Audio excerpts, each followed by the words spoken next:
ఇంకొక ఆయన ఆంధ్రజ్యోతి ఆయన ఆయన ఆ నుంచి ఆయనకు ఎంత బాధనో దోచుకునేది పంచుకునేది తినుకునేది కట్ అయిపోతుందని చెప్పి ఆయనకి ఎంత బాధ.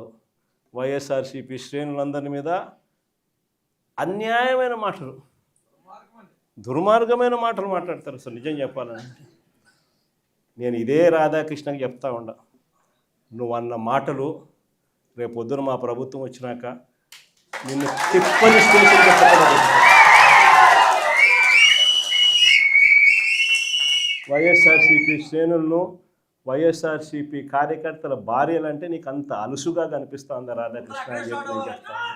ఎవరికైనా వాళ్ళకైనా భార్యలు ఉంటారు, వారి భార్యలను ఉద్దేశించి మనలో ఎవరైనా కానీ మనమైనా కూడా అలా మాట్లాడితే వాళ్ళకి నచ్చుతుందా? ఎవరికి నచ్చదు. నచ్చినప్పుడు అలాంటి మాటలు మాట్లాడేదానికి కనీసం అలాంటి మాటలు మాట్లాడినప్పుడు తప్పు అని చెప్పి కనీసం ఈ నాయకులన్నా చెప్పాలి కదా.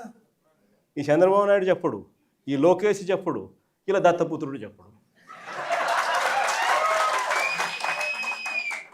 ఎంత సిగ్గు లేకోకుండా ఆ రాధాకృష్ణ తప్పుడు మాట్లాడితే ఆ తప్పుడు మాటలకు సమర్థిస్తారు వీళ్ళంతా. ఈ స్థాయికి రాజకీయాలు దిగజారిపోతే రేపు పొద్దున ఈరోజు సోషల్ మీడియాలో ఎప్పుడెప్పుడో కమెంట్లు పెట్టినవి అన్నీ తీసుకొని వచ్చి పిల్లలందరినీ తీసుకొని వచ్చి స్టేషన్ల చుట్టూ తిప్పుతున్నారు, జైళ్ళల్లో పెడతా ఉన్నారు, కోట్ల చుట్టూ తిప్పుతూ ఉన్నారు, కొడుతున్నారు.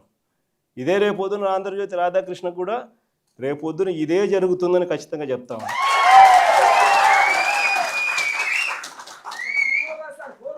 అసలు మహిళల గురించి ఇంత తక్కువగా చూసే కార్యక్రమం, తక్కువగా మాట్లాడే కార్యక్రమం, ఈ పరిస్థితులన్నీ కూడా రాష్ట్రంలో ఎందుకు వచ్చినాయి? ఆశ్చర్యం కలిగించే విషయం. ఇంతకుముందు ఎప్పుడు జరగల. కోడూరు ఎమ్మెల్యే ఆరవ శ్రీధర్, అసలు నాకు నిజంగా ఆశ్చర్యం అనిపిస్తుంది. జనసేన ఎమ్మెల్యే అంట మోసం చేశాడని, అత్యాచారం చేశాడని చెప్పి పాపం ఆ పాప ఆందోళన చేస్తూ ఉంటే ప్రతి ఒక్కరికి కంప్లైంట్ ఇస్తే ఆ పాపను కొడుతున్నారు. ఆ పాప రోడ్డెక్కితే ఆ పాప రోడ్డెక్కి నాకు అన్యాయం జరిగిందని ఆ పాప చెప్తే ఆ పాపను కొడుతున్నారు పోలీసుల సమక్షంలో. ఇంకొకడు నర్సరావుపేట ఎమ్మెల్యే, ఇంకొకడు కళ్ళ ముందరే కనిపిస్తుంది.